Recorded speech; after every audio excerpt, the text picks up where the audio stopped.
A pleasant evening to all of you. In the soul of my person Being a part of third sex community, I are the considered beauty contest. not a good.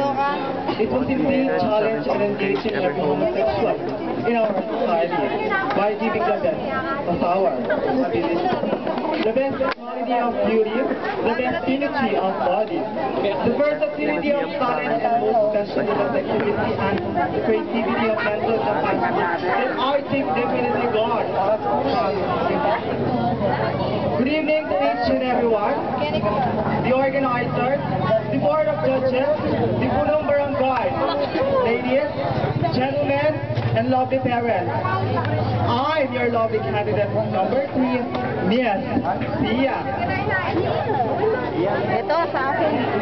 Miss Lucy Torres Gomez. Na nag-iwan ng mga kasama. May sigarilyo Kung dyan. kaya ng iba, ipagawa nyo sa kanila. Thank you.